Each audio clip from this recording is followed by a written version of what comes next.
پیغمبر گفتن یکم کسی که در لعنت خدا گرفتار است انا همون کسی است که در دنیا بچه بازی میکنه،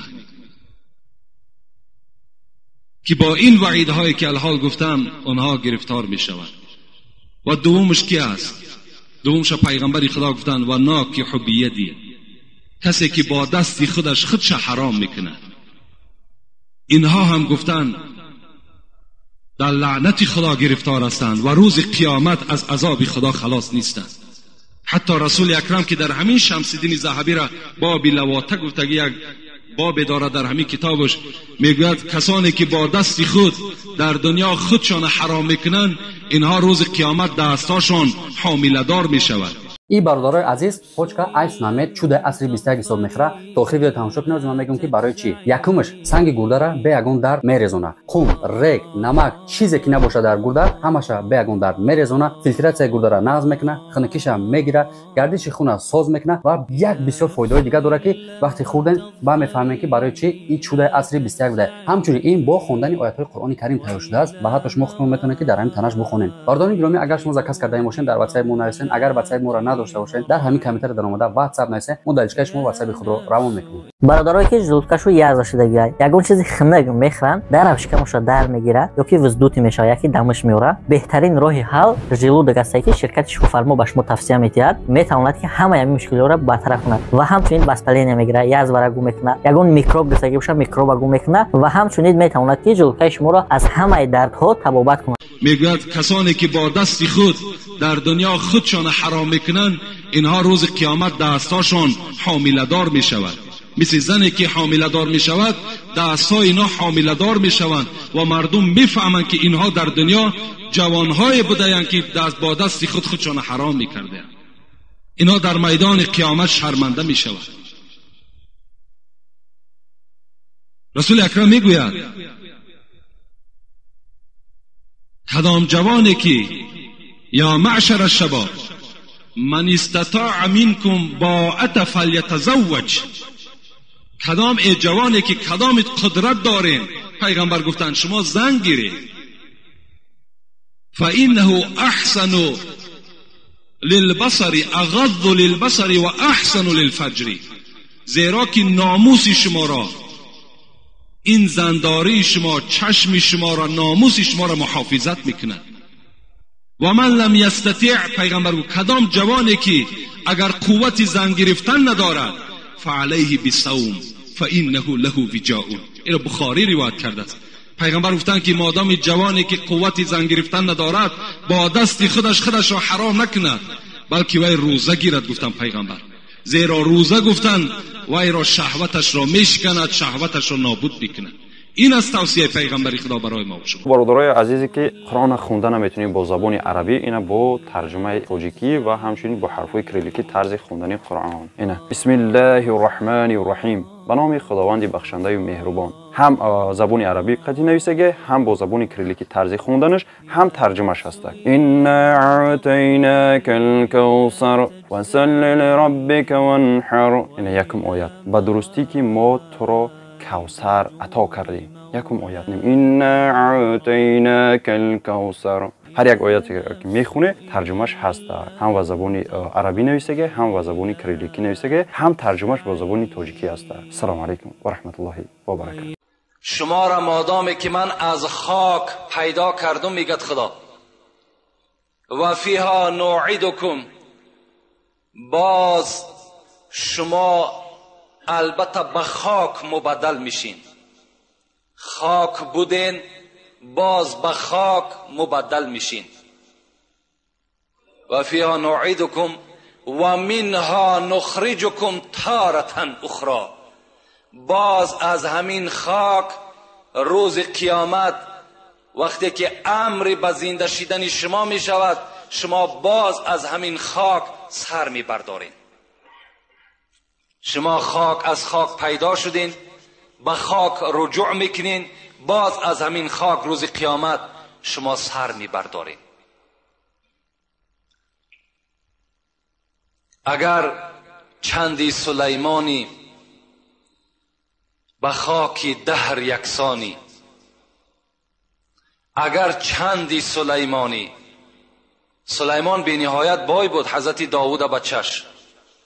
اگر چند تای سلیمان باشی میگد اگر چندی سلیمانی به خاک دهر یکسانی و یا جمشید و خاقانی به خاک دهر یکسانی.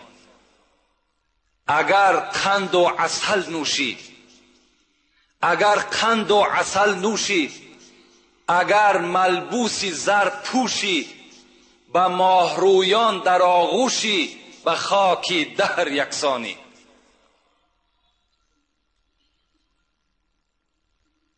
اگر قند و عسل نوشی اگر ملبوسی زر پوشی به ماهرویان در آغوشی به خاک دهر یکسانی. اگرچه فرد دورانی، یعنی اگرچه آدم عادی هم که باشی، اگرچه فرد دورانی به تخت خیش سلطانی، تو اندک روز مهمانی به خاک دهر یکسانی. اگرچه شاه تورانی، اگرچه شاه تورانی کی زور از شیر غرانی، پسند پهلوانانی به خاک دهر یکسانی. به یاد روی جانانی، به یاد روی جانانی، جنون تو سینه بریانی، چو بلبل گر غزل خوانی به خاک دهر یکسانی. البته به البته از خاک بودیم، به خاک باز میگردیم، باز از خاک روز قیامت ما و شما سر میبرداریم. ای ز خاکت آفریده خاکیا هوشیار باش، خاک بودی خاک گردی در میان هوشیار باش. البته دنیا جای ابدیت نیست، دنیا جای نیست که ما و شما ابدی زندگی کنیم. اگر از خلاصه مرگ همین ما و شما بفهمیم، همین قدر ما و شما بفهمیم که دنیا جای ابدی نیست، همین برای ما و شما کفایت کننده است. رسول اکرم میگه کفا بالموت واعظا، برای شما داملای امر معروف کننده لازم نیست. در صورتی که آدم عاقل تابوت بیند باید که عبرت بگیرد. میگه پیغمبر تابوت برای شما داملا هست، تابوت برای شما خود مولوی هست، همون خود برای شما عبرت هست. دنیا جای ابدیت نیست. زمان پیغمبر خدا بود، رسول اکرم میگه دائم نماز با جماعت که میخواند، پس میگشت به سوی مردم نمازخانه ها را نگاه میکرد و میپرسید فلانی کجاست، فلانی کجاست. یک مرد و زن بی نهایت در پشت رسول اکرم دائما نماز با جماعت ادا میکرد. یک روز میگه رسول اکرم بین این موی سفید و این عائله موی سفید که کمپیر بودن، اینها حرکت کننده به سوی نماز جماعت بودن.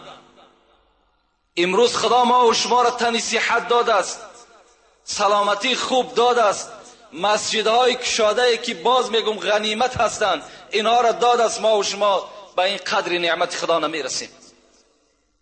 باز خدا رحمت کند عمر، سخنم کمتر بیرون از موضوع می شود. دورای حضرت عمر بود. حضرت میگه وقتی که پهلو گشتن نگاه کردن که یک مرد در جماعت نیست، میگه گفت فلانی کجاست؟ گفتن فلانی بیمار است. حضرت عمر وقتی میشنید که فلانی بیمار است میرفت تفتیش میکرد در اصل بیمار است یا نه. میگه وقتی که شنید بیمار است خیس میگه خانهش رفت، خانه همون مرد رفت، میگه درش تق تق کرد، گفت فلانی. میگه از داخل آواز داد لبی و میگه آمد در کشاد. وقتی عمر دید لرزه در وجودش پیدا شد. میگه ناگفته عمر گفت من سبب نیامدن جماعتم بیمار هستم. حضرت عمر گفت تو بیمار هستی؟ گفت بله بیمار هستم. گو لعنت خدا بر تو. عمر ترا الحال گفت ای فلانی تو لبی گفتی آمدی کو؟ ترا خدا فیراد دارد حی علی الصلاة حی علی الفلاح، بیاین به سوی نماز، بیاین به سوی نجات. چرا خدا را قبول نکردی گپشه؟ چرا گپی عمر لبی گفتی؟ این عمر خطابش بود. گپی عمر را تصدیق میکنی، لبی میگوی، به نزدش میای، گپی خدا اختا قبول نمیکنی. رسول اکرم میگه پرسان کرد این موی سفید و این کمپیری که از پس من نماز میخوان کجاست؟ گفتن اینها یک پسری داشتن، اون پسر وفات کرد. این موی سفید کمپیر پاهاشون از کار ماندگی هست. او فرزند دائم اینا را پشت میکرد، میآورد در پهلوی تو میگذاشت، نمازم میخواندم، باز هوچ کرده به خانه خودش میبرد. رسول اکرم میگه به سوی صحابه گفت آگاه باشین، اگر دنیا ابدی میشد، اگر دنیا یک آدم برای خود قرار میداد و پرورش میکرد و ابدی زنده نگاهش میداد، هر آینه همین جوان خدا نمیکشت، زیرا که بی‌نهایت خدمت شایسته در حق پدر مادر کرده است. لکن دنیا ابدی نیست. این رسول اکرم برای او گفتند. ابن مسعود در حدیث ها میگوید که از نام پیغمبر خدا روایت میکند ان احدکم یجمع خلقه فی بطن امه 40 یوما نطفه ثم یکون علقه ثم یکون مضغه.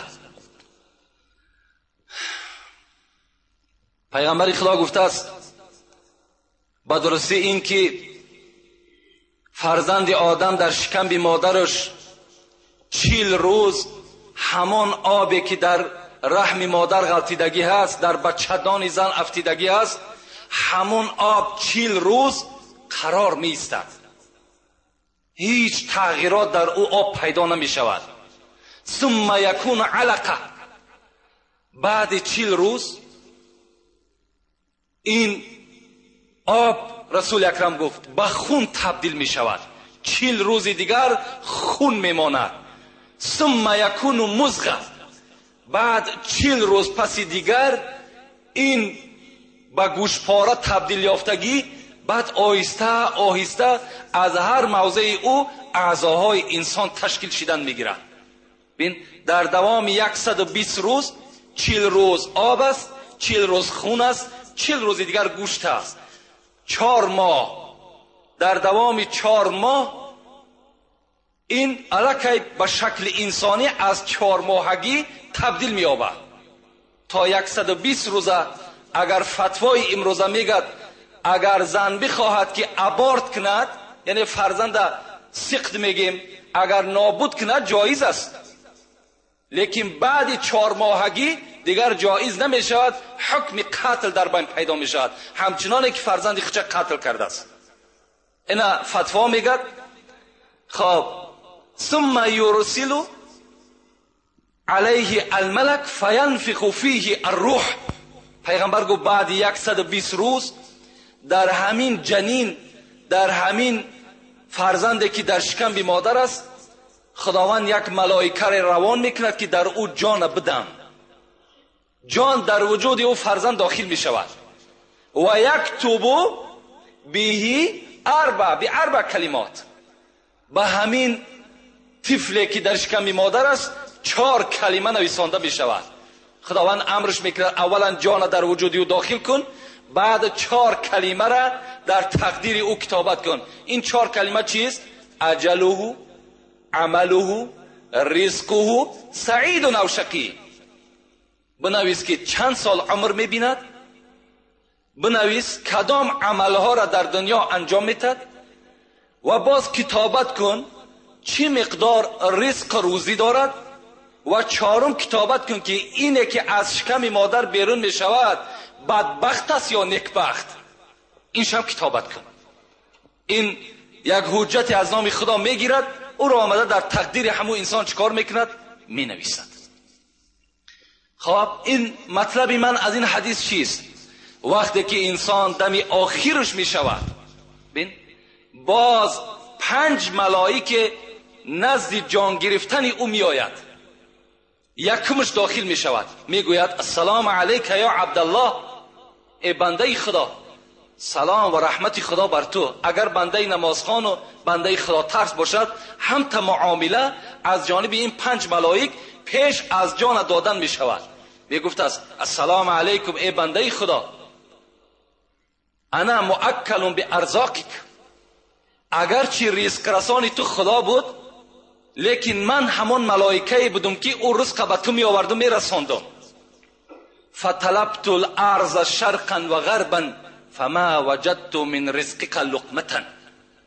امروز من تمام روی زمین دور زدم، لیکن از رزق تو ای بنده خدا یک لقمه دیگر نیافتم. رزق تو تمام شد. بنده از جانب رزقش امیدش کنده می شود. دویمش داخل می شود. من هم سوال سلام می دهد، من کی هستم؟ من همان ملائکه هستم که بر نفسهای تو وابسته بودم، که نفس تو را بیرون می بردم، درون می دراوردم. امروز هرچی که کافتم دیگر از نفس تو دیگر نفس نیافتم. یعنی نفسهای تو هم چی شد؟ تمام شد. رزق تو تمام شد، نفس تو تمام شد. داخل می شود دیگرش، من وابسته بر نوشیدن آبهای تو بودم. امروز بالای زمین دور زدم، برای نوشیدن تو یک قطره آب نیافتم. امیدت ای بنده خدا از نوشیدنم کنده شود.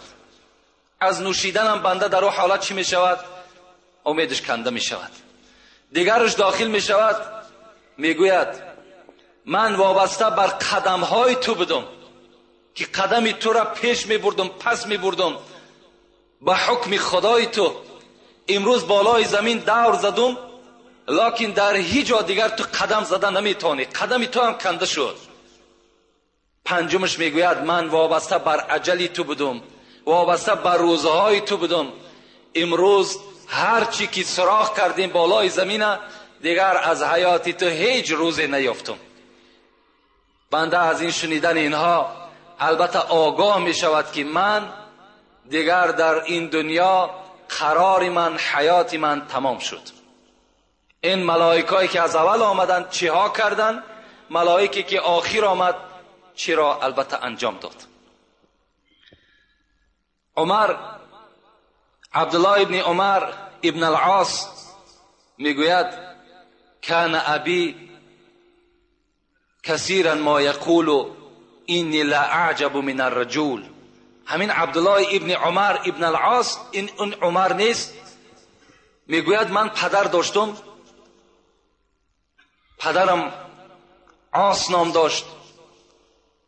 میگفت که من تعجب میکنم، پدرش به همین عبدالله میگفت است، من الرجل الذي ينزل به الموت و معه عقل و لسان لا يصفه. میگه از پدر میشنیدم که برای چی که همین آدمهایی را که مرگ بالاشان میآید، در زمانی که زبانشان کار کردیسته، در زمانی که عقلش با همراهی خودش هست، چرا که وصف نمیکنن که مرگ چگونه سخت است؟ چرا وصف نمیکنن؟ عبدالله میگه وقتی که همین پدر ما اجلش آمد، بالای سرش آمدم، گفتم پدر تو دایی میگفتی که من در مردم تعجب ده هستم که زبانهاشون کار میکرد، عقلهاشون با خودشون بود، چرا که شدت مرگ بر ما بیان نمیکنن؟ امروز بالای تو همین شدت مرگ آمد است، چرا صفت نمیکنی؟ میگه پدرم به جانب من گفت الموت اعظم من الوصف. عبدالله گفت در حقیقت من میگفتم که چرا مردم وصف نمیکند، لیکن این شدت مرگ، بزرگی مرگ از وصف کردنم بالا بوده است، این را وصف کردن نمیشید است. ولکن سأوصف منه شیئا. لیکن عبدالله من بر تو کمی از این را بر تو بیان میکنم که شدت مرگ چگونه من حس میکنم. حضرت چی گفتن؟ گفتن علا کتف جبل و رزوه.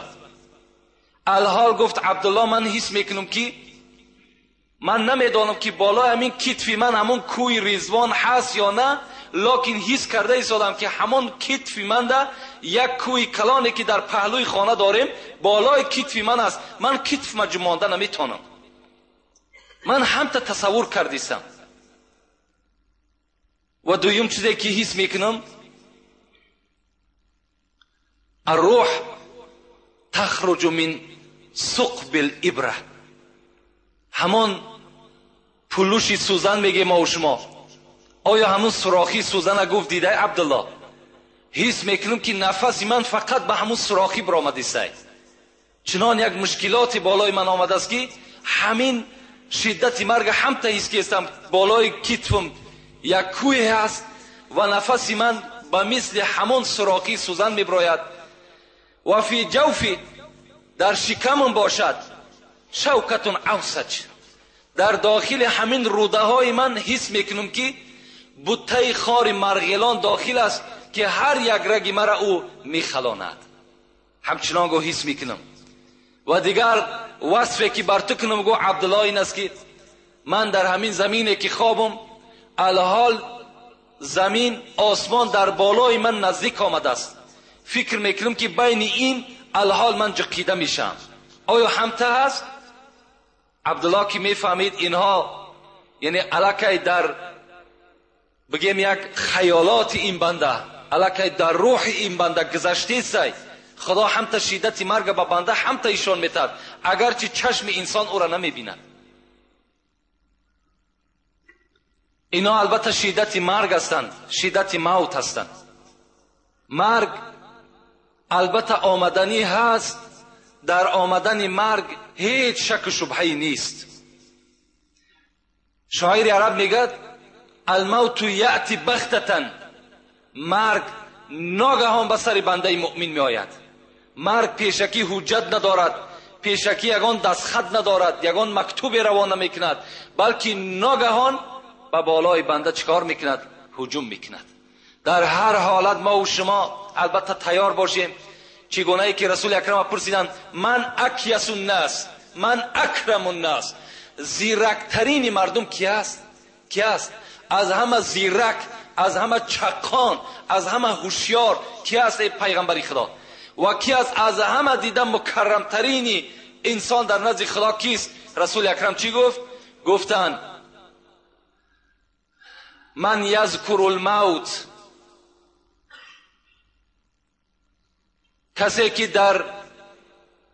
کسی که زیاد ذکر میکند موت را، کسی که بسیار به یاد خود میارد موت را، و اشدوهم استعدادا له، و از همه زیرکترین، از همه هوشیارترین بنده همونی است که اولا دائما در یاد مرگ است و دوم این که برای روز مرگش فقط توشه ذخیرت میکند، فقط جمع میکند، عبادت کارهای نیک جمع میکند تا که او یقین میداند که روز از روزها این دنیا را البته میگذرد. افسوس میخوریم دیگر فایده ما نمیکند. مرده در وقت غسل با غسال گوید این حرف با زبان حال. وقتی مرده را میگه بالای همون تخته در راست میکنند برای شستن، همون مرده میگه یک صدای دارد که صدای او را انسان نمیشنود. لیکن او چی میگوید؟ مرده در وقت غسل با غسال گوید این حرف با زبان حال. بود مثل تو تر و تازه، قوت داشتم به اندازه. همراه جسم بود جان من، مدت گفتم این و وان من. در محلی که کردم و گفتم بود فکرم عیالم و جفتم. تا که گشتم خراب و بیچاره، ناتوان حال زرد رخساره. حضرت میگد به سوی همون غسال همین گپا را میگفت است که ای غسال من هم مثل تو تر و تازه بودم، من هم مثل تو قوت داشتم، مثل تو حرکت کننده بودم. هر دمی که میخیستم و مینشستم فرزندها و زن و فرزندهام در یاد من بود. حتی چنان مهنت زحمت برای من فرزند کودکام کردم که این چهره زردی که از من میبینی همه این برای فرزند زن است. مهنت ها میکردم. لکن امروز چیکار کنم که مرگ بالای من آمد و مرا بالا برای شستن آماده کردن. من خود دیگر غیرتی ندارم که بدنی خود بشم. میروم برای زیمو باریک، در دوام میگفته است، میروم برای زیمو باریک، میدرایم به خانه تاریک. البته راه میرم که خیلی راهی باریک است. خانه داخل میشم که هیچ روشنی ندارد. روشنی گور چی است؟ قرائت قرآن است. روشنی گور چی است؟ نماز با جماعت است. روشنی گور چی است؟ ترس خدا است. میروم برای زیمو باریک، میدرایم به خانه تاریک. این همه در مقام میماند، سری تنهام میفرستاند. همه آن چیزایی که من در دنیا ذخیره کردم، همه آن چیزایی را که من توپ کرده جمع کردم، همه این در مقام میماند، سری تنها میفرستاند. سری تنهایی مرا میفرستاند. در دوام گفت آنچه بگذشت وقتی جان دادن، شرح آن را خدای داند من. آن چیزی که وقتی جان دادن من گذشت، این را بجز خدا و بجز من دیگر هیچ وصف کردنش ناممکن است. آنچه بگذشت وقتی جان دادن، شرح آن را خدای داند من. بعد از این عقوبه هاست پی در پی، می ندانم چی بگذرد در وی. بعد این جان دادن من میدانم که چند عقوبه های دیگر، عذاب گور است، سوال منکر و نکیر است، گذشتن پول صراط است، دادن نامه اعمال است. آیا اینهاش چگونه بر بالای من میامه باشد؟ اینش من نمیدانم. حضرت در آخر ما و شما را همان مرده نصیحت میکند. زنده ها که نصیحت دارند، مرده بر ما و شما چی میگوید؟ گوش باید بشنود این را. برای این سخنهایی که میگیم، برای این گوش انسانی در کار، گوش عاقلی در کار، گوش آدمی در کار که این گپ در اصل قبول کنه. گوش باید که بشنود این را، بکند فکر جان شیرین را. برای این سخنها گوش در کار. گوش سر با جمله حیوان همدم است، گوش دل مخصوص نسل آدم است. برای این سخنها گوش دل لازم. گوش باید که بشنود این را، بکند فکر جان شیرین را. چشم باید عبرتش بیند، بر سر جاده عمل شیند. با چشم میبینی مرده را میشوی، با چشم میبینی تابوت را میبرداری، با چشم میبینی برده را در لحد جا میکنی، لکن تعجب آور است که خود عبرت نمیگیری. خود به خود نمیای که فردا من هم داخل این قبر هستم، من هم البته یک مردشوی را بهر من میکابند. این شب به یاد ما و شما نمیآید. چشم باید عبرتش بیند، بر سر جاده عمل شیند. عقل باید کار فرماید، مرده را بیند و به خود آید. حضرت میگد مرده را که دیدین به خود بیاین. همون خود مرگ است. اون حالی که او برادر گرفتار است، او را مرگ هم کرده است. من بر شما نمیگم که تمنای مرگ کنید، زیرا ابو هریره روایت میکند حدیث پیغمبر خدا را، رسول الله گفته است لا یتمنى احدکم الموت.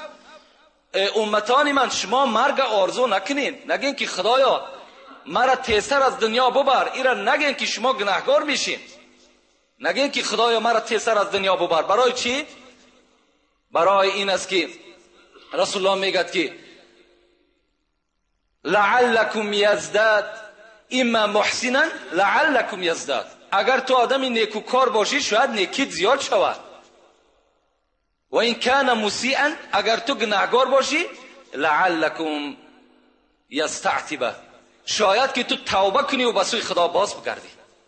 از این خاطر گفت شما مرگ هیچگاه افسوسش نخورین، هیچگاه تمنا نکنین، لکن استعید للموت قبل نزول الموت. پیش از مرگ آمدن شما حتمی برای مرگ برای خودتان آماده داشته باشین. باید که تیار باشین. شما فکر نکنین الحمدلله که امروز نوابسته من بدانم که آدمی در زینه پست از دنیا میگذرد و مالدار و دولتدار و منصبدار نمیگذرد، این برای ما و شما یک افسوس است. لیکن همه میگذرد. در دنیا هیچ کس ابدی نمیماند، همه مورد سوال در نزد خدا با قرار میگیرد. این است یک مختصراً درباره مرگ و آن شدت هایی که البته دارد. باز بر شما میگم که خیلی موضوع مرگ خیلی موضوع درازی هست. برای مرگ بیان کردن شاید برای ما و شما باید 2-3 جمعه دیگر لازم باشد که باز ایرا مفصلتر و مکملتر برای شما بیان کنیم. لیکن البته برای آدم عاقل باز گشته میگیم که همین تابوت هایی که از پیش شما میگذرد همین خود همش موعظه هست، همین خود خبردار کردن است که ای انسان تیاری خطه ببین که فردا نوبت تو هست.